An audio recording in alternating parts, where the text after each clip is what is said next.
So when it comes to Unit 8, the official name of the unit is the Westminster Model and its application in post-independent Sri Lanka. Okay, but the easier way to remember this is basically 47 Constitution and 72 Constitution.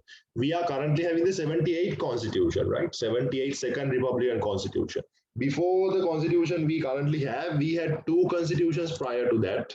Right after independence, we had the Soulbury Constitution, which was given to us by the Brits themselves, right?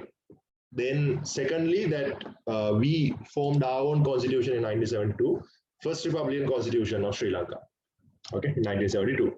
So this is a study of those two constitutions, okay. Those two constitutions, right? I've received a message saying someone is having a little bit of issues with her laptop. So tell her to maybe log in through the phone, right? If that is taking too long, right? Anyways, so in this unit, I will give you guys a small guidance as to how to get through this unit. First of all, you need to be aware of what's the 1947 Soulbury Constitution is. Have a proper idea of what the Soulbury Constitution is first. Then you study the 72 First Republican Constitution. Separately study what sort of a constitution we had under 1972. Okay. Then thirdly, what you need to do is you need to compare, right? What are the basic differences between these two? What's the difference of the legislature between these two? What's the difference of the executive between these two? What's the difference of the judiciary? What's the difference of the public sector? Right? As long as you remember these, pretty much most of the questions you get for the essay paper will be a comparison between the Soulbury Constitution and the First Republican Constitution, depending on one of these areas. Okay. Now, why have they put such a topic like this, Westminster Model and its application? Because both these constitutions were Westminster Model. Now you need to connect the dots to Unit 4, right? There is a reason that I don't jump to these Unit 7, 8, and 12, although a lot of questions come from that, right? Many teachers make this mistake of straight away starting with Unit 7, 8, and 12, saying you get a lot of questions from those. Yes, you do get a lot of questions from those, but first you need to understand what the Westminster Model is, right? Which is why studying Unit 4 in a very thorough manner is important. So I believe that I have covered Unit 4 several times with y'all, and y'all understand what the Westminster format is. So this is practically the system of, you have the Prime Minister coming through the legislature and running the system. Okay. Now, let's take like one student, particularly one student, Kinara. You missed one of those classes, and I specifically texted you and asked whether you saw the video of that class, right? That's basically because you need to have a clear idea of what's the difference between Westminster system and the presidential system. If not, this lesson is not going to be useful. If any of you all are in this class aren't very clear with Unit 4, don't know how the Prime Minister format, the Westminster format, and the presidential system format works, I suggest that it's okay even if you leave the class right now, because it's going to be a waste of time. You'd rather go and watch that Unit 4 lesson, understand what the Westminster format and the presidential format is, and then later on watch this video. That's my advice. So if you are watching this on YouTube, now this I'm teaching in the Zoom class right now. If you're watching this on YouTube, if you don't know Unit 4, it's pointless watching this. You watch Unit 4 video and then come and watch this later. So I'm assuming all of you all are very familiar with how the Westminster format works. With that assumption, I'm moving ahead. Right. So speaking of the Soulbury Constitution. So you need to have a basic idea of the context here. Right. Now, the Soulbury Constitution was given to us in 1947. 1947, that was the year that following year we were given independence. Now the first thing you need to understand is this whole idea of giving independence to Sri Lanka. When was Sri Lanka given independence? As long as your primary education is concerned, what were you taught when you were in grade 2 or grade 3 or whatever? We were given independence on 1948, February 4th. Okay.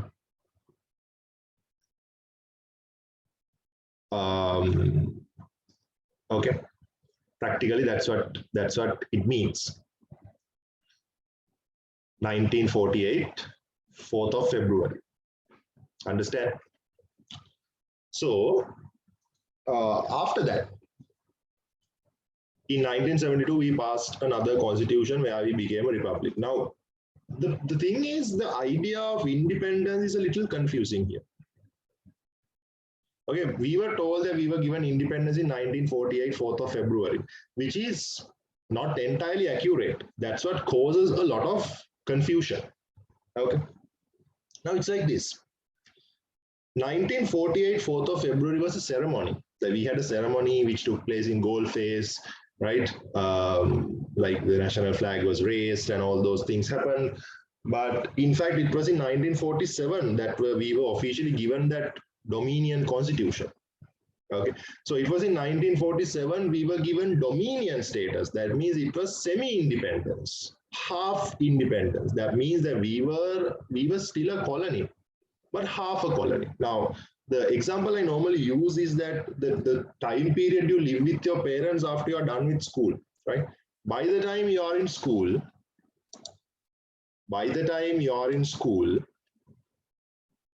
you are under your parents, right?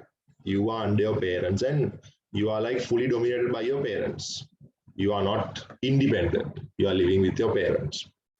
Then once you are done with school, that you may start working on a job or whatever, and you start earning for yourself and you make your decisions, not like school days when you are working, you decide whether to work somewhere, whether to leave that job or start a new job, right?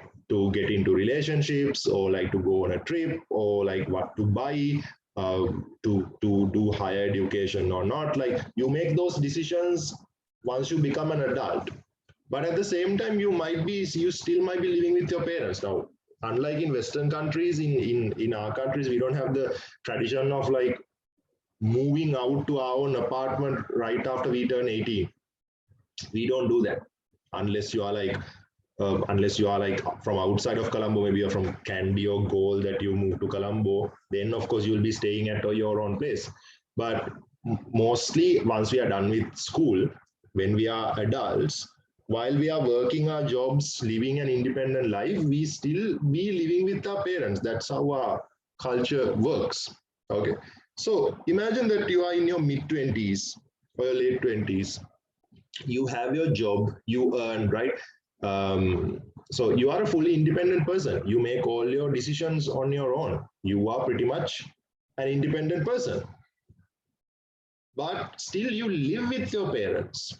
That sort of puts you in a mid position, like transitional period between being on your own and being with your parents, right? Getting married and moving out to your own place to start your own family is like the official moment that you are fully independent. That means you are not living with your parents. You are living in your own house under your full authority. But there is a time between that, you being a child who's completely controlled and dominated by your parents, and you being a family on your own with a spouse. There is a time period between that. There is a time period that you live a life as an adult, making your own decisions, but still living with your parents. And nominally them being your guardians. Okay, if you take me for an example, now I am 30 years old. I'm 30 years old. I am living with my parents because I am not married yet. By the time I get married, I will be moving out and living at my own place, right? But being a 30-year-old, I earn my expenses, I make my decisions, right? My parents are not controlling me, okay? Because like my 30-year-old, my colleagues, some of them are married and some of them are living in their own places.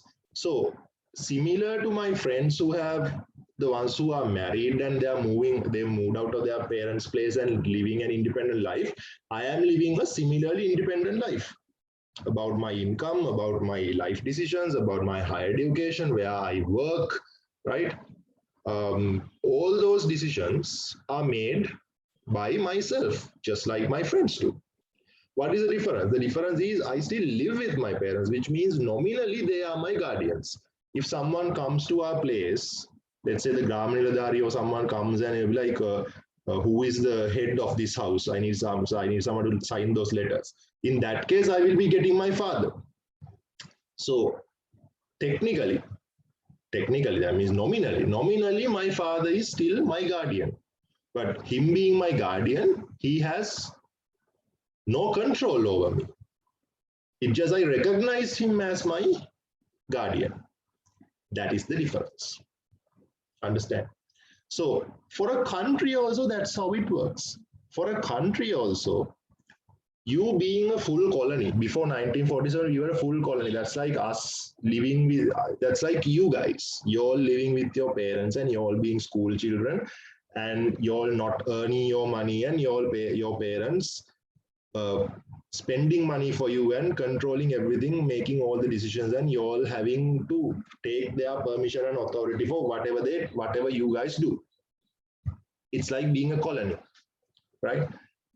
And before you all move out, get married and move out, there's going to be a time period where you all are in charge of your life, but nominally you all still with your parents, and nominally you all recognize your parents as the guardian.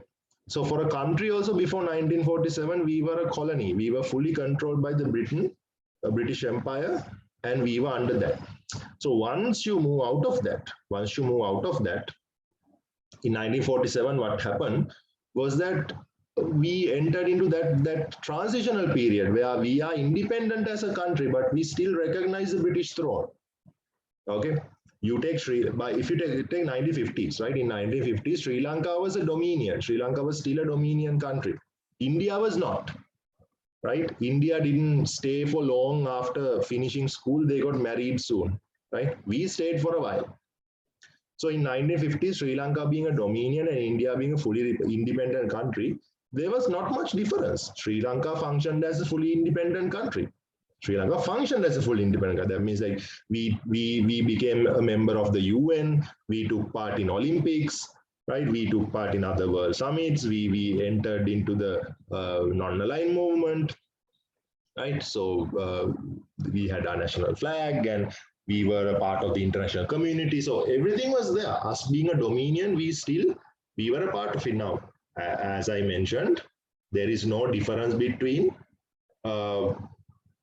in the way you are normally functioning. There is no difference between a 30-year-old unmarried person and a 30-year-old married person. Both those people are making decisions on their life, on their own. The only difference is the unmarried person still recognize their parents as their nominal guardian, whereas the married person have moved on.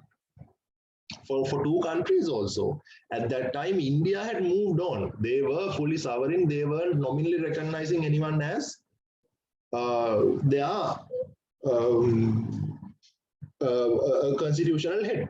They were not recognizing any other country with constitutional ties, where our country was still recognizing. We were still working on moving out of that time period. So what happened in 1947 Soulbury was they granted us dominion status. That means that we became an adult who still lives with their parents, working and functioning pretty much as a normal country, right? Now, the fact that I'm emphasizing on this so much is that I don't want you all to get the misunderstanding that when you say semi-independence, that it was anything less than independence. No, it was just like, legally it was something less, but practically Sri Lanka functioned as, Ceylon functioned as any other country, right? So, which is why we still consider 1948 as the day that we were given independence, but from a legal perspective, that is wrong. When we were actually given independence was 1972, 22nd of May. That was the day that we actually created our own constitution. That was the day we got married and moved out to our own place, right? Now that won't make a difference in terms of your decision making, right? Even before getting married, you made your own decisions. Now you are making your own decisions. The difference is you don't recognize a nominal guardian anymore. That was the difference. We just stopped considering Britain as a nominal guardian. Okay, that's the first thing you need to understand. But given the fact that we still nominally recognize the British Empire, there were certain important things with this constitution. Okay. Right. The first thing you need to understand is that given that we were a dominion country, right? Given that we were a dominion country, our executive, now as I told you that we were a dominion country and we were given independence by whom? The British. So the British gave us the system they had in Britain. If you have done Unit 4, that you know that there are different executive systems available, right? You have the presidential system, you have the cabinet system, mixed executive system, whatever, right? But the British people gave us what Britain had, because they were the ones who created the Soulbury Constitution. It was not something that we created.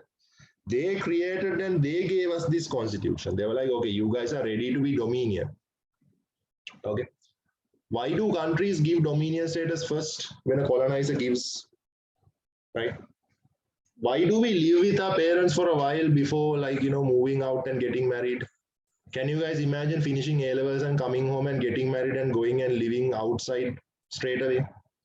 No, like that's not possible. There's too much of a difference. You all are not used to taking responsibilities like that, right? Because all your life that your parents have been making decisions for you, parents have been doing the earnings for you, spendings for you, right? It's going to take some time for you to get used to it. It takes at least a couple of years. You should live on your own, where your parents are there as your nominal guardians, but like you are given the opportunity to make decisions on your own.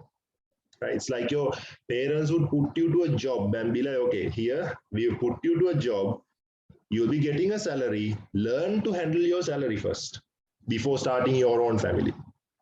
Because if something goes wrong, we are here. That's the basic idea. When a country keeps another country as a colony, the colonizers can't leave straight away like that, because for centuries these people have been like governed by someone else. They are not used to controlling themselves. So what British colonizers say is that, okay, you know what, we are going to leave. You all can, just try to manage your own situation. Just let us know if there's anything wrong. We will be here. In case if you need, we will be here. Right? So that's the basic idea. They'll be like, okay, just like your parents would put you to a job and be like, okay, we put you to a job, now handle your salary properly. Just like that, Britain was like, okay, we'll give you a constitution. We'll give you the constitution. This is called Soulbury. Okay, this is a cabinet system, just like we have the one we have in Britain. You guys handle this. In case if something goes wrong, don't worry, we are still there as your nominal guardians. We'll help you. Okay. So when you all are like fully thorough with the system, when you all are confident that you all can manage yourselves, then you all make your own constitution and move on. That's the idea. That's how it works. So, which is why in 47, the British people gave us the Soulbury Constitution. Be like, okay, there you go. This is Soulbury Constitution. Let us know if anything is wrong. Okay.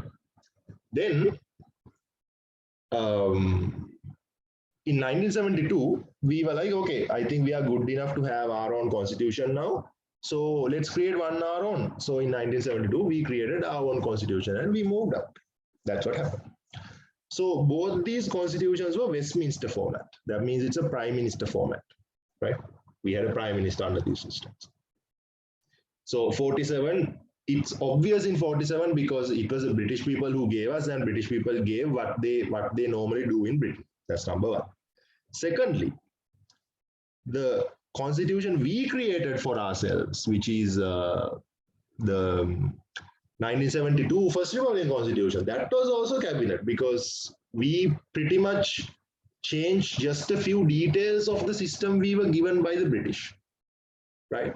So British people gave us a vehicle, and in 72, when we had our opportunity to buy a new vehicle, we just changed a few parts of that and called it a new vehicle. That's something like that has happened, which is why that these two both are Westminster format constitutions, which is why that most of the questions are coming to compare these two.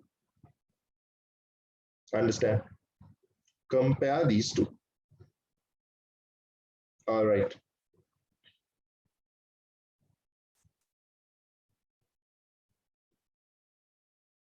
Right. Okay. So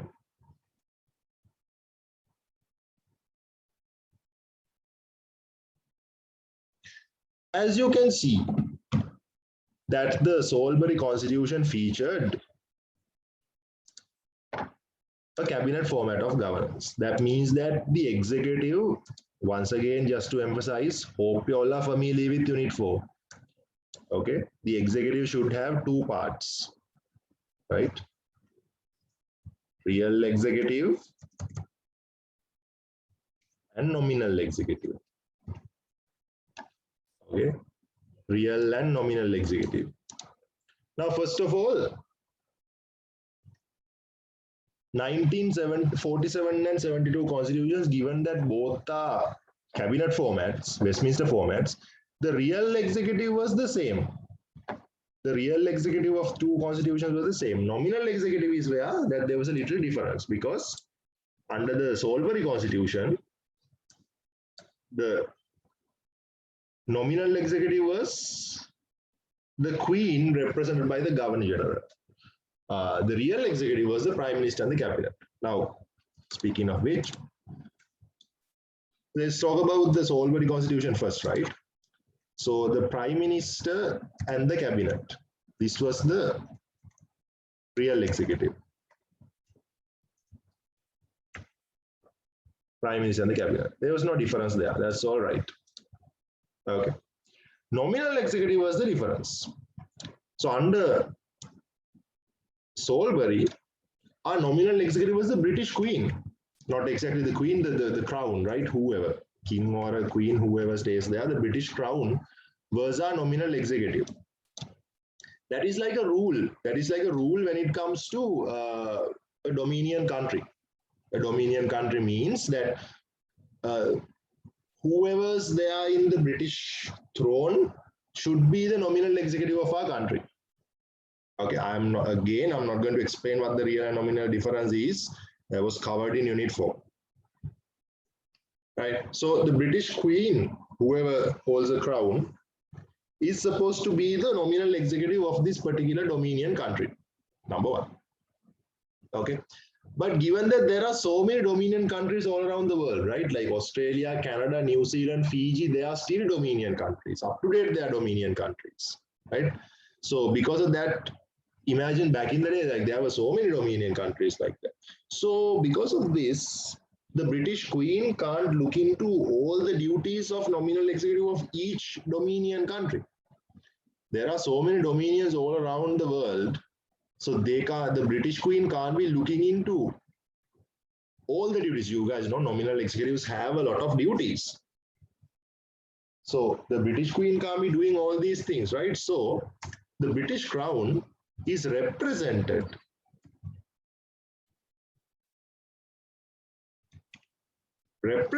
by the Governor General. The Governor General, right? So keep in mind, it is not the governor, it is the Governor General. Governor General. You have a governor when it is a colony. The moment it becomes a dominion, it becomes a Governor General. Okay, Governor General. In Sinhala, it's Andukarya and Agrandukarya, right? Governor and Governor General. That's the difference here. The moment you become a dominion country, you have a Governor General. So the Governor General is the one who handled all the responsibilities of the nominal executive position. The nominal executive position. Okay, Governor General is the one who handled all the duties of the nominal executive.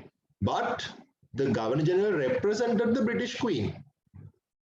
Okay, that means when we have an election in Sri Lanka, parliamentary election, the British Queen is supposed to appoint the Prime Minister, sorry, Prime Minister. The British Queen is supposed to appoint the Prime Minister, but British Queen can't because she has other work, right?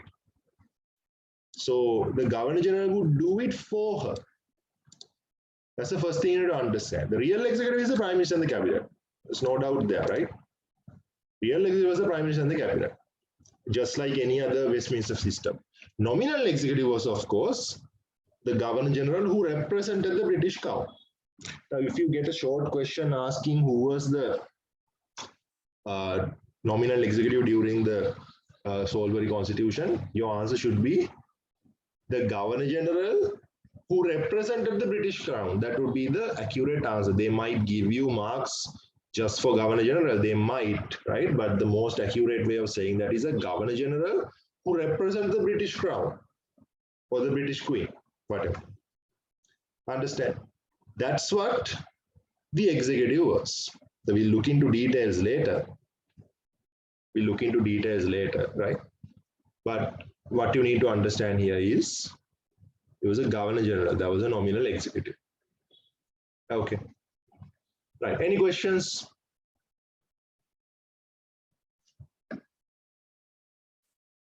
Anything to clarify?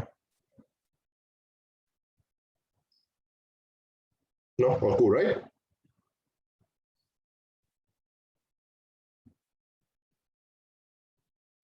All righty.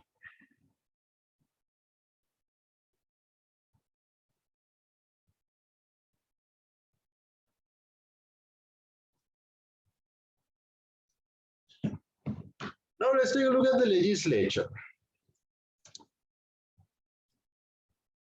Now, given that it was a cabinet format system, so normally typical word that you would use for a legislature in a cabinet system is the parliament, right? So obviously we had a parliament under Soulbury. Okay, this parliament was bicameral. Bicameral. Now again, I'm not going to teach what is bicameral. I've taught that in Unit 4. Bicameral means there are two houses. What is the first house? The lower house. First house is always the lower house, right?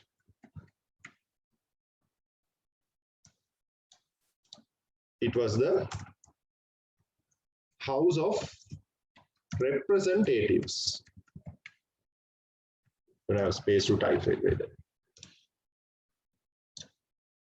Representatives. House of Representatives. That was the first house. What about the second house? Or the upper house? Second house, also known as the upper house.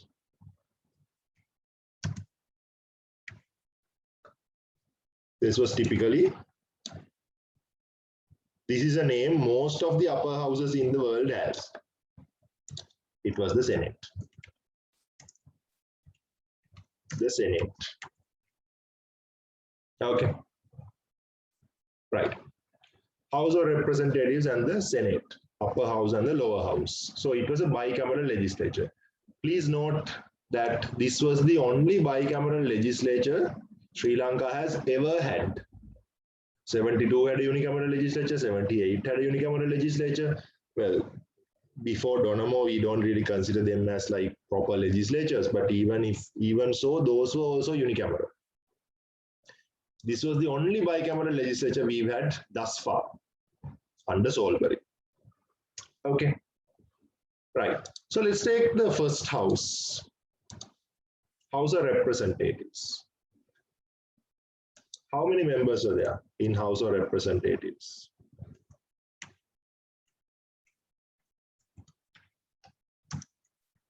Okay, first of all, the number of members in the House of Representatives was not specifically mentioned. Okay, so it was supposed to change from time to time depending on the population growth. Time to time it was decided. Okay, so anyways, House of Representatives had, initially it had 101 members. This 101 came from 95 elected.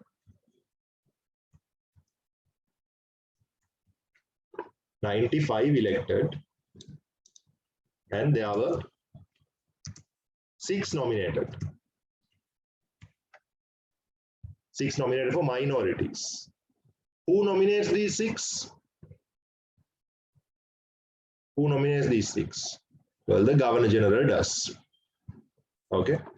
The Governor General is the one who does most of the nomination work under Soulbury, right?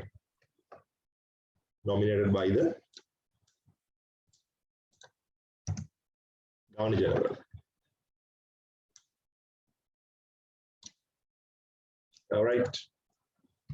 Later on, this was expanded to 157.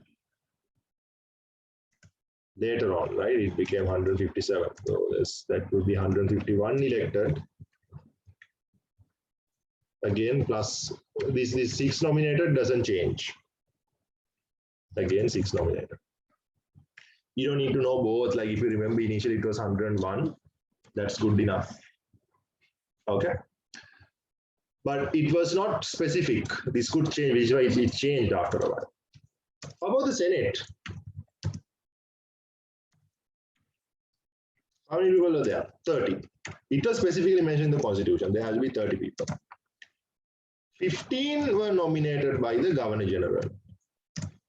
Remaining 15 nominated by the lower house. House of Representatives. House of Representatives nominated the other 15. That's 30. Okay. This House of Representatives was there for an official term of 5 years. Senate, of course, it doesn't dissolve at once, right? Every 2 years. Every 2 years, 1/3 is dissolved. That means, like, they don't get confused. It's a very simple base. Like, there are 30 senators, right? 30 senators. 10 of them are replaced every 2 years. Now, this year you replace 10 of them. So 2023, you replace another 10. 2025, you replace another 10, like that. Okay. Right. This was the legislature. Any questions, anyone?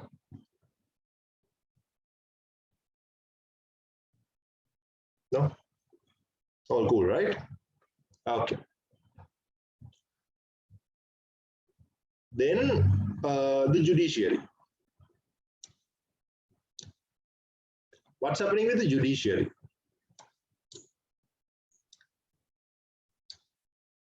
So you remember under Soulbury, we were a dominion country, right? We were a dominion. That means like we were half a colony, semi-independent, which means that our judiciary was not fully local.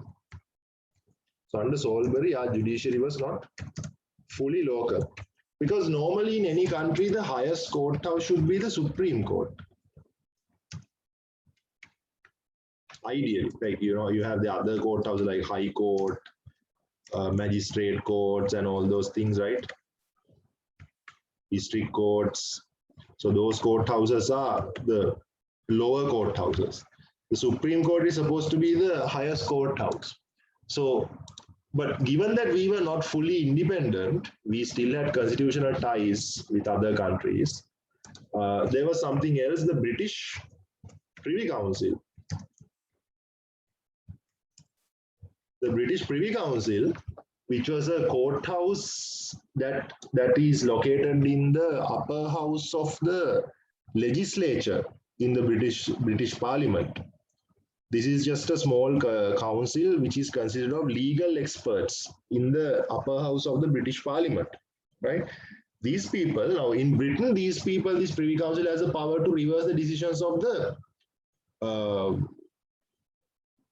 British Supreme Court. So given that we were technically still a part of the British Empire, they could reverse the Supreme Court decisions, right? So because this part was not local,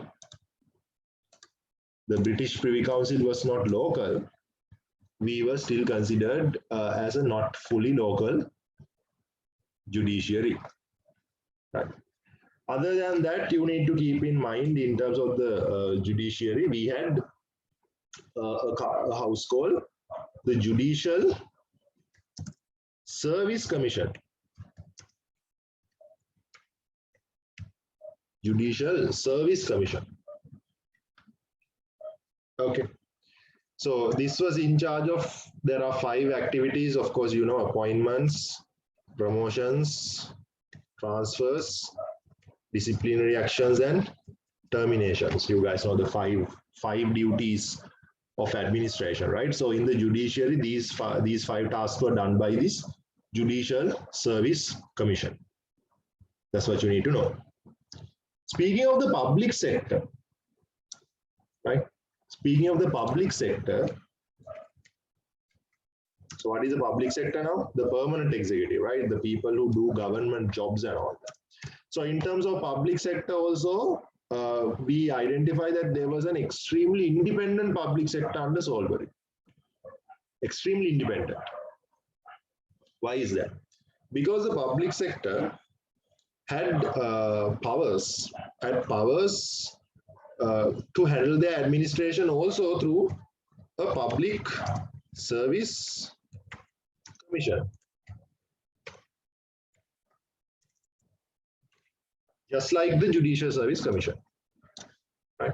So what happens when you have a public service commission independent like that? They are the ones who handle those 5 things I told you about: appointments, promotions, transfers, disciplinary actions, and terminations were done by this public service commission, not the cabinet. Right? The ministers, the prime minister, the ministers, the prime minister, the ministers, the prime minister, or any of those people could not handle, who could not put anyone, appoint anyone to a government job, promote anyone from a government job, transfer someone, take disciplinary actions, or terminate someone. That could not done by the cabinet ministers or even the prime minister for that matter. All was done by this public service commission, which was fully independent. So because of that, the public sector became extremely independent. So independent that they became a monopoly on their own. They became more powerful than the cabinet. And they started creating such a class, a social class, where they weren't helping the people, right? They were giving attitude to people and all that. There's a lot of issues were there because the public servants were too independent. That was the issue. They were too independent. Like public sector being independent is not a problem. But under Soulbury, the issue was the public sector was too independent and they were out of control. Okay, right. So these are the basics about the Soulbury Constitution. Okay, right. Anything else? Any other questions, guys, from these parts?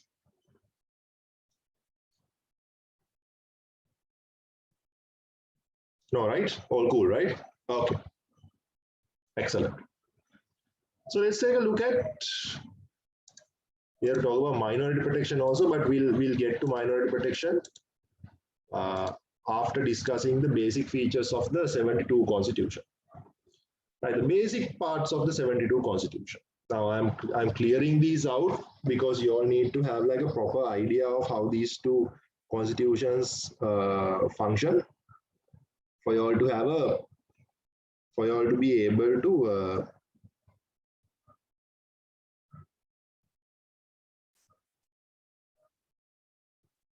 for you all to have a basic idea of comparison, right? In order to compare, you need to understand this first. All right. So the 72 Constitution, as you guys know, 72 Constitution was the time that as a country, like we got married and we moved out of our parents' place and started living a life on our own. By that time that we had already functioned as a separate country, independent country, and we knew what to handle, right? So officially we became a country on our own, so in 1972. So the 72 Constitution also featured another legislative council, another cabinet format system. another cabinet format, another Westminster format system, okay, which featured another legislature as well as a cabinet format executive and a judiciary and a public sector. Right, now going to the executive yet again.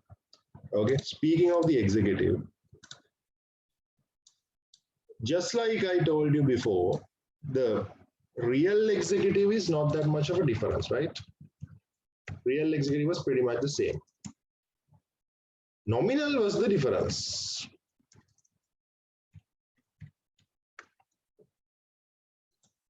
Nominal executive was the difference,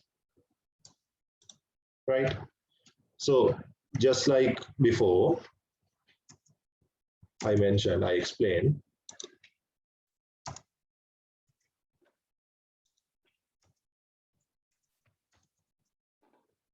real executive was the same. Real executive was still the PM, Prime Minister, and the cabinet. So that's no difference from the Soulbury real executive we had, Prime Minister and the cabinet. Nominal executive was the difference. Now, who was the nominal executive under Soulbury? The Governor General who represented the British Queen. Governor General who represented the British Queen. Okay. But under Soulbury, although that was the case, under 72, this changed to a president. Now, do not confuse yourself. This is not the president like the president we have right now, because what we have right now is an executive president. That means he's not a nominal president. He actually does work. He's powerful. Here, this was a prime minister format system, Westminster format system, where prime minister was the real executive, while the president was a nominal executive. He's a nominal president. He's a nominal president. Okay. So what does this mean? This president was the nominal executive, and this president did not represent the British throne. He didn't have to represent anyone, because by this time we were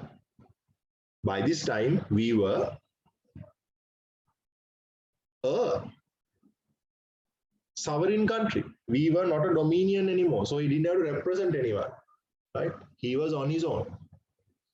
Okay, so nominal executive was the president. President was there for a term of 4 years. Okay, so that was the executive. Speaking of the legislature, okay, so initially what did we have? We had a parliament. The parliament was changed to a much more cool sounding name, National State Assembly. National State Assembly. Much more cool sounding name, right? And this was a unicameral legislature. That means there's only one house. How many members were there? 168. One house, 168 members, right? All elected. All elected. No one was nominated. All were elected. 168 members. But keep in mind, this 168 was also not specifically mentioned. Just like the House of Representatives in Soulbury, this 168 was like, it was decided depending on the population. So from time to time, it could change. So at that time, it had 168. You know, the constitution changed after like 6 years. So if it continued, this number would have changed later. 168, and all of them, all were elected. All right. Okay, so there are differences in terms of powers and all, which we shall get to later in the comparisons. This is what you need to know at the moment. Okay. Right. So in terms of the judiciary, what's happening with the judiciary now? Now we are a fully sovereign country, right? We are not a We are not recognizing any. We are not recognizing any British Empire. We are not recognizing any empire as a nominal guardian here. Okay, what does that mean?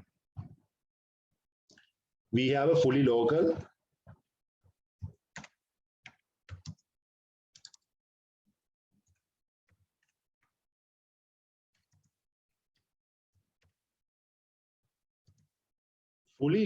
judiciary.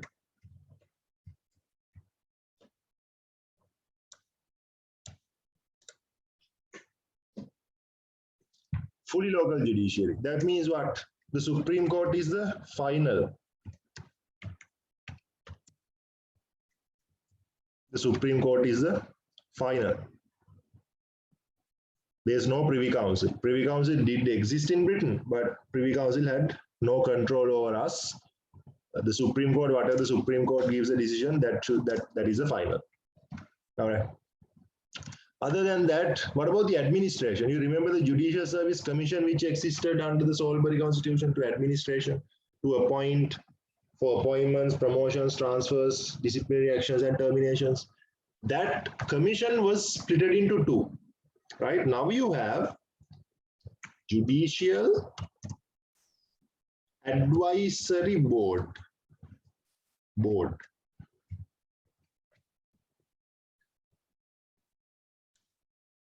A Judicial Service Advisory Board. Judicial Service Advisory Board.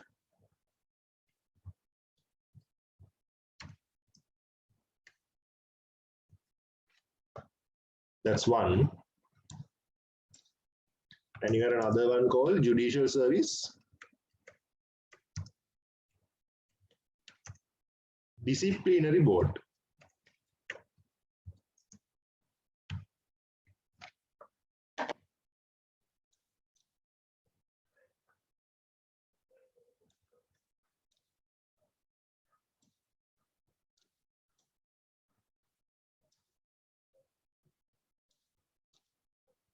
Okay, Judicial Service Disciplinary Board. So this house handled, this board handled promotions and appointments and promotions. This house handled terminations, disciplinary actions, and transfers. Okay. Right.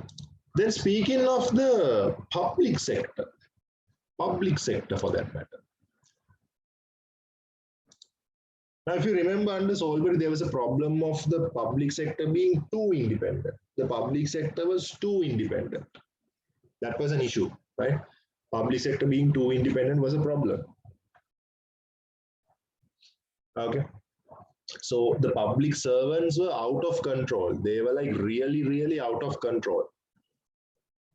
They weren't even being controlled by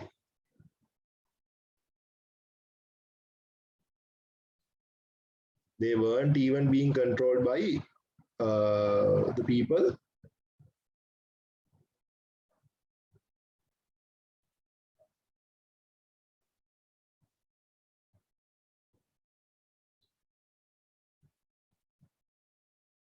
They weren't even being controlled by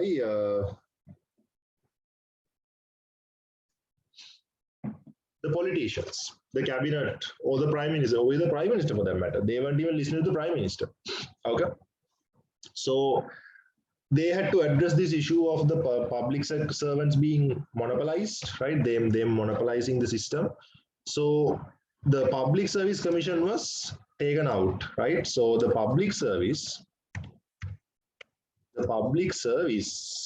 under the 72 Constitution was not independent. It was not independent, right?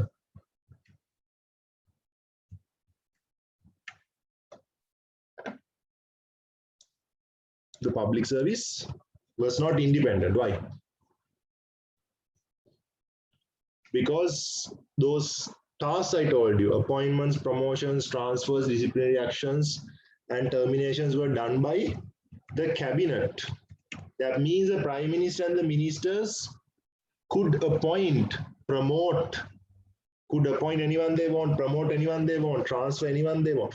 Are you guys familiar with the system we have in Sri Lanka now? If you want a government job, you can go behind a minister and get a job, right?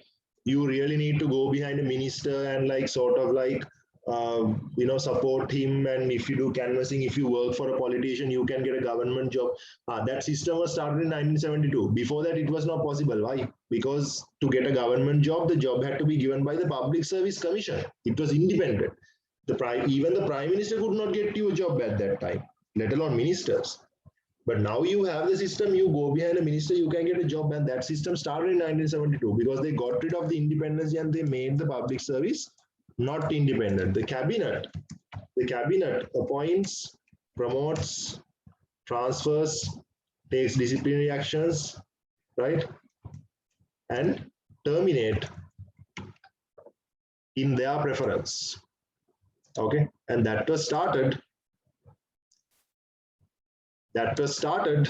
in 1972.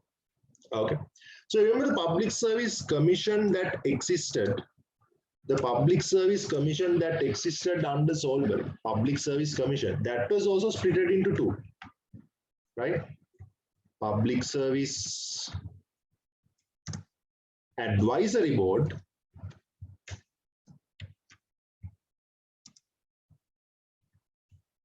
Public Service Disciplinary Board.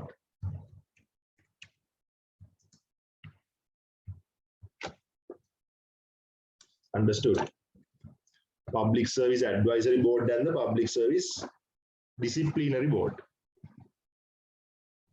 So this advisory board handled appointments, promotions.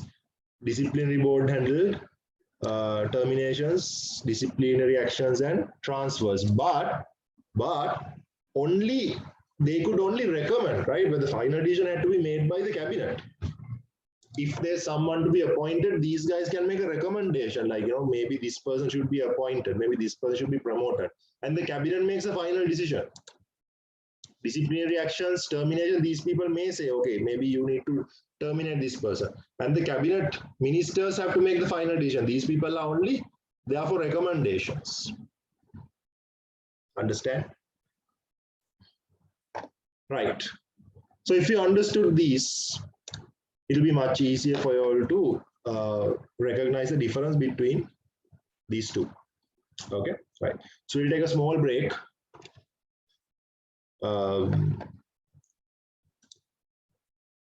7 minutes break. Okay, and then we'll continue and we'll compare the executive first. We'll compare the executive and the basic differences first.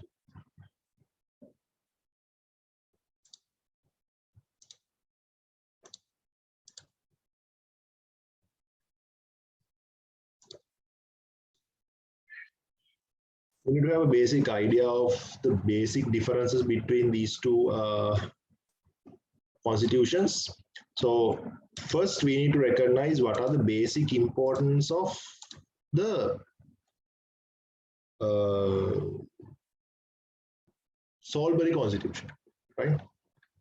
How it happened to be, and how we got dominion status, and how it came to this point. Okay, right. So let's get someone to read this bit.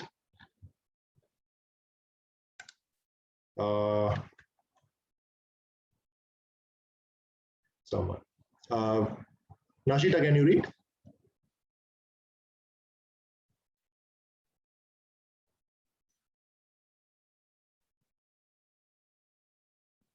Does your mic work?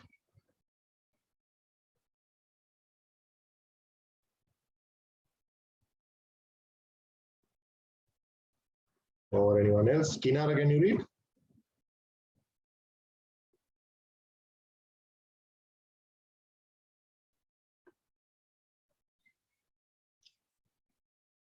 Can you all hear me?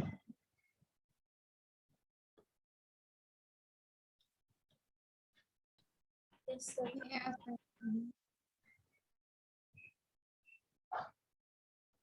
Right. Shazra, what about you? Can you read?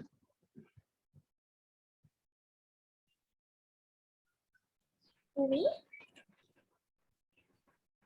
No. Yeah, Shastra, can you read? Okay. Yes, go ahead. In 1947, Ceylon was granted semi-independence by granting dominion status. This was done through the Soulbury Constitution, which was designed in accordance with the Westminster model of government. Since Ceylon was a British colony, democratic features were introduced to the country by British rulers. Therefore, the constitution they gave Ceylon was in accordance with the British system of government. The British Westminster system had the following features. The Parliament is the central institution for the government format, and its structure is based on the Parliament. The executive consists of a Prime Minister and a cabinet, which is appointed by the Parliament, responsible to the Parliament, and can be removed by the Parliament. The Parliament has authoritative supremacy over Legislature. The Parliament is capable of, so can you scroll down?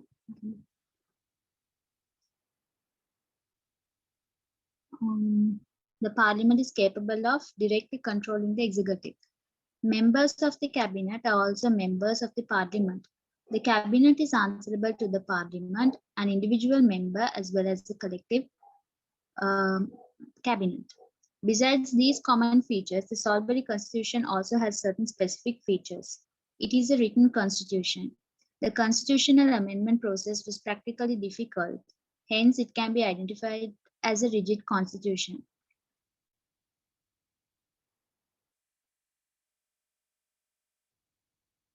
The Soulbury Parliament was under judicial review power, which means the judiciary had the power to review past legislation. However, this was not specially stated in the Soulbury Constitution, as it functioned under Article 29(2). The electoral method of simple majority was applied for elections. The Soulbury Constitution was initially passed as a proposal submitted by the Council of Ministers during Donomo in 1944. This was based on the recommendation of the Soulbury Commission. The Constitution introduced a system of parliamentary cabinet government, which was almost identical to the British system. However, as mentioned before, the constitutions had certain features different from the British system. Under the Soulbury Constitution, Sri Lanka functioned as a half colony. This was known as the Dominion status. This meant that Sri Lanka was not a fully sovereign country, as the Sri Lankan government still had the ties with the British government. In theory, the British Queen was still the head of the state of Ceylon. However, the Queen appointed a Governor General to represent the British throne as the nominal executive. Even the Sri Lankan judiciary was not fully local, as the British Party Privy Council was considered the highest courthouse during this time.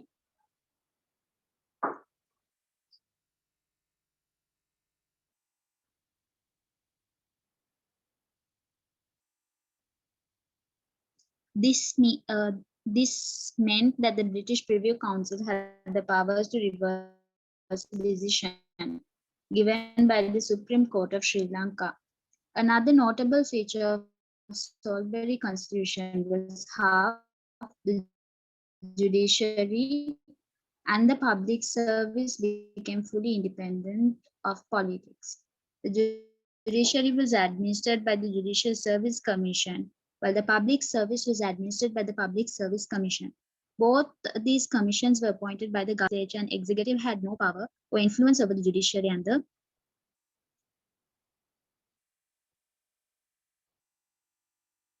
public service. However, in the late years of Soulbury, this independence resulted in a monopoly of public servants and conflicts between the executive and the public sector. Granting dominion status and becoming semi-independent is considered as a step towards complete independence.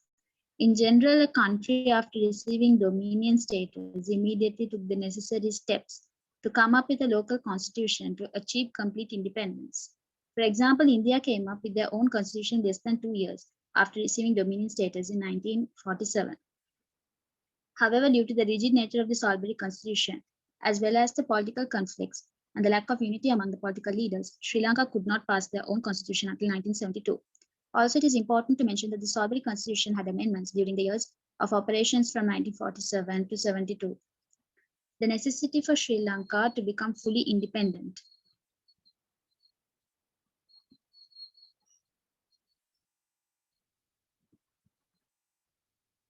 The fact that Sri Lankan government did not manage to come up with a local constitution for a long time was heavily criticized. The constitutional ties Sri Lanka had with the British government and the lack of supremacy in the judiciary was heavily criticized by the last years of Soulbury. During this time, the public opinion was building that Sri Lanka should adopt a local constitution and severe constitutional ties with Great Britain. The widespread view that the Soulbury Constitution did not grant full independence to Sri Lanka.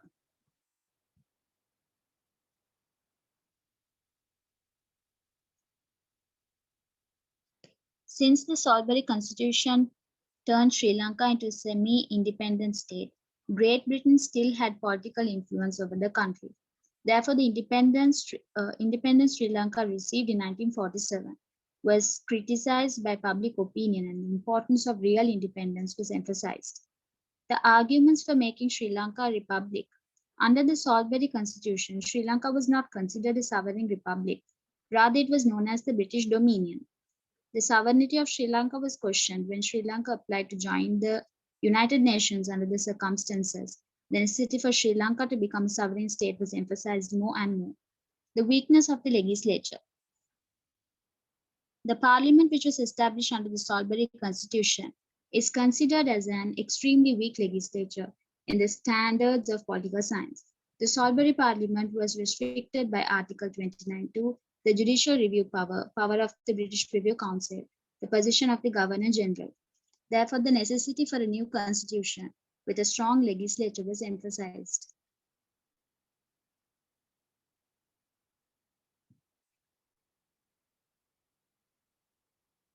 Problems regarding the public and judicial commissions. As mentioned above, the public service and the judiciary were administered by the independent commission under the Soulbury Constitution. That level of independence resulted in the public servants creating a monopoly of dominance. Due to this monopoly, public servants grew beyond control of the political executive. As a result of the political executives, as well as the general public, both found it difficult to work with public servants. Since this was heavily criticized for a new constitution. In these circumstances, there were three main attempts made by the Sri Lankan government to replace the Soulbury Constitution, out of which only the third attempt was successful. Firstly, in 1957, when the Prime Minister S.W.R.D. Bandaranaike from Mahajana Eksath, a parliamentary committee was appointed for constitutional amendments. The committee was concluded in 1959 with the suggestions of Sri Lanka becoming a republic and fundamental rights being included in the constitution. There was a consensus among all parties represented in this committee on these proposals. However, this initiative did not proceed any further after the assassination of Prime Minister S.W.R.D. Bandaranaike. Shastra, actually, you can skip these. Those are specific details. We'll start from here. Okay. The newly introduced first Republican Constitution operated for 6 years from 1972 to 78. The first Republican Constitution of Sri Lanka had the following features. The Westminster form of governance was continued. The constitutional ties with the British monarchy were severed. Sri Lanka became a sovereign republic after this. The name Ceylon was changed to Sri Lanka. The legislature was a unicameral body under the name of National State Assembly. The National State Assembly was the supreme institution which centralized the executive, the legislature, and the judicial powers of Sri Lanka. The nominal executive is the president. The president was appointed by the Prime Minister. However, the head of the state, not being elected by people, was not a republic feature. It was considered to be a semi-republican principle.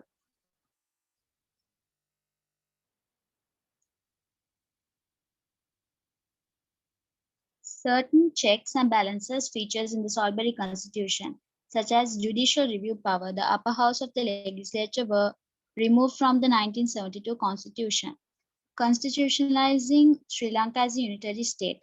recognizing Buddhism as the national religion in the constitution, recognizing Sinhalese as the only official language in Sri Lanka,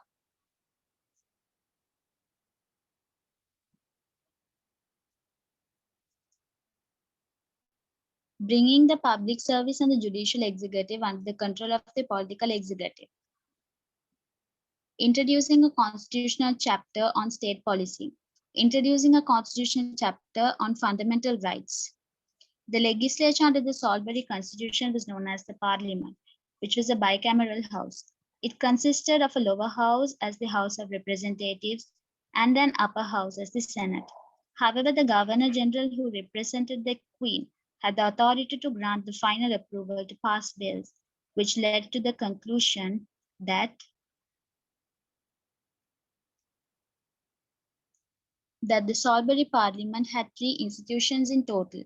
However, the House of Representatives was the main institution of the legislature, and in practically the term Parliament was used to refer to the House of Representatives.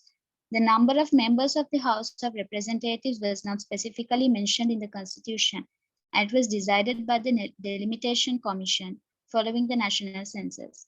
Therefore, the number of members of this was changed according to the expansion of the population.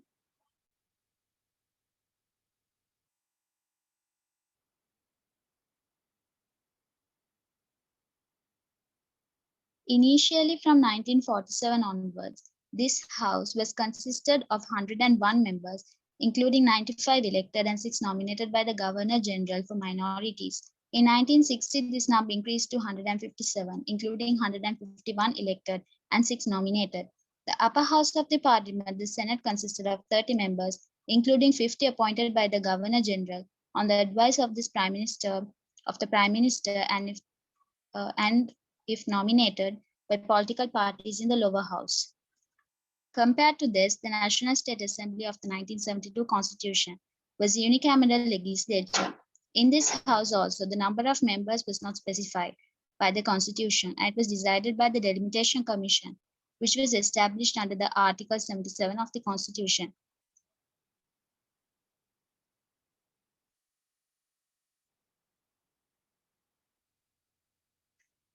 During the 6 years the Constitution was in operation, the National State Assembly consisted of 168 members.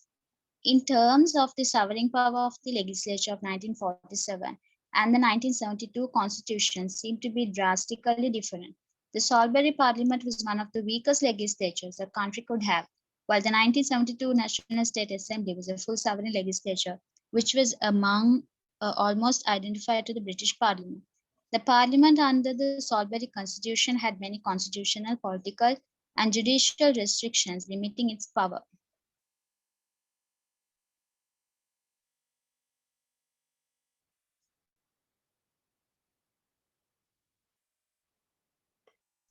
Right. Okay. Now, looking into the basic things the Soulbury Constitution gave us. First of all, that it was a written constitution. Those things are there. Like those things are very basic. So the Soulbury Constitution gave us.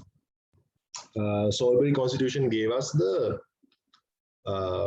dominion status to our country, in comparison to the 1972 Constitution, which gave us dominion status to sovereignty, full sovereignty, right? So Soulbury Constitution gave us dominion status, 72 Constitution gave us full independence.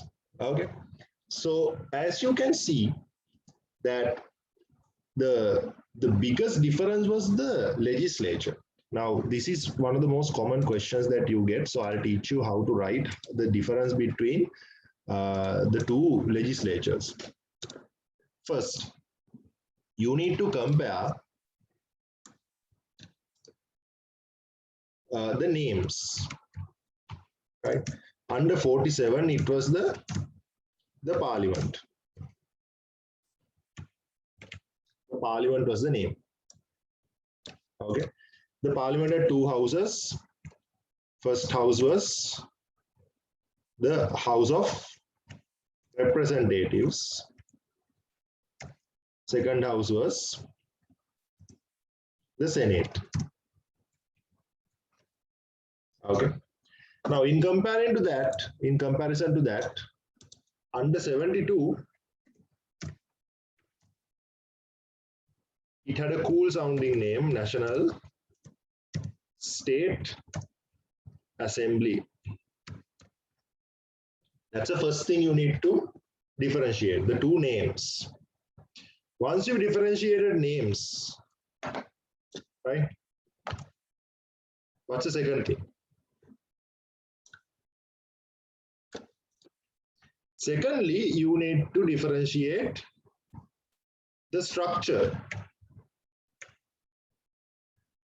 right? The structure. In terms of the structure, first of all, the 47 Parliament was unicameral.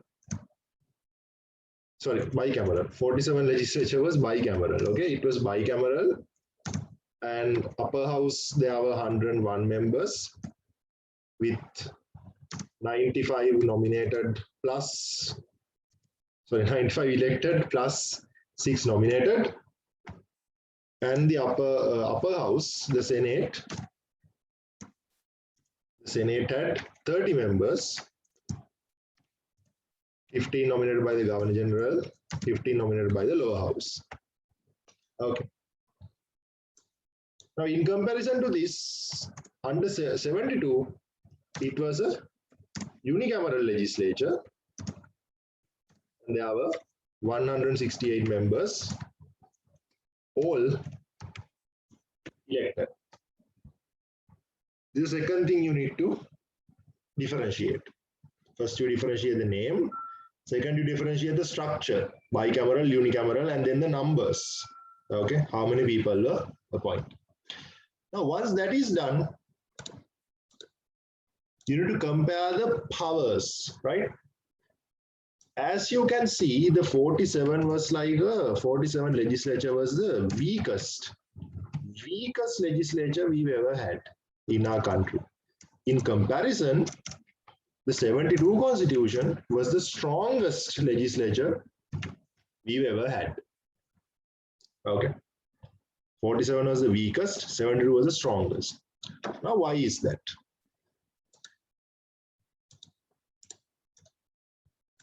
The 47 Constitution was weak due to several reasons. Okay. First, let's take 47 Constitution. Why was it weak? Now, first, there was something called Article 29(2). What is this? When you say article, what does it mean? It's a part of the Constitution, right? So there was a clause in the Constitution, an article in the Constitution that clearly said that you can't pass any discriminatory laws. You can't pass any law that is discriminatory towards a certain group in the country. Okay. So it is not a bad thing, like, you know, to prevent anyone from passing any racist laws. But nonetheless, that was a restriction on the power of the Constitution. Sorry, the power of the legislature. The Constitution clearly restricts the power of the legislature. Okay. So that explains that there's a big restriction on the powers here, starting with that. Then secondly, there was judicial review power. What do you mean by judicial review power? That means the judiciary is capable of, judiciary has the ability to reverse a certain law that is passed by the legislature if it is against the Constitution, right? Now, the Parliament passing a law, you guys know the lawmaking process. I took you guys to many basics classes. So in basics classes, you saw that if the executive makes a decision and the legislature says yes, it's a law, right? So legislature is there because we can't go there and say yes or no to any laws as the people. So people are represented by the Parliament. Gotabaya Rajapaksa being the leader of the country, his decisions have to be approved by us because he can't ask our approval from time to time, which is why that We have appointed 225 people and said, okay, you get your decisions approved from here instead of us, right? So parliament supposed to be supreme like that. But if the parliament says something and the judiciary being able to reverse that is a big threat on the power of the parliament, right?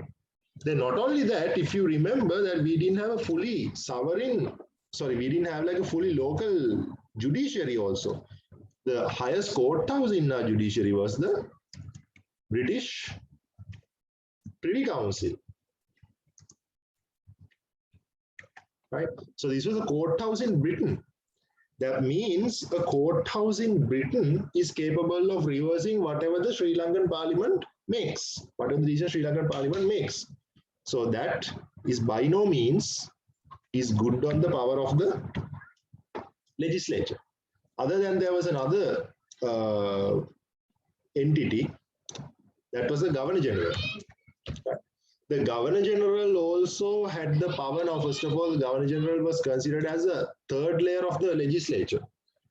Because, you know, when it comes to the legislature in our country at that time, first you have the House of Representatives below. So once you get something passed in the House of Representatives, then it goes to the Senate. Then the Senate also should pass it, right? Once the Senate passes it, it should be it, right? That should be it, but that was not enough.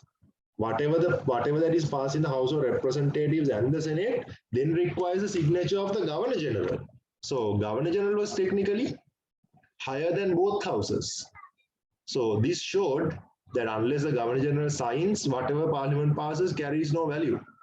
That shows that this house was extremely weak. This Parliament was extremely weak. Now, in comparison to that, how powerful the 72 legislature was. If you take the 72 legislature, first of all, there were no articles that said that you can't pass certain laws, unlike those articles. Okay, unlike those articles. However, there was an article that said the National State Assembly, NSA, has executive, legislature, and judiciary, all powers combined. All powers centralized here. Okay.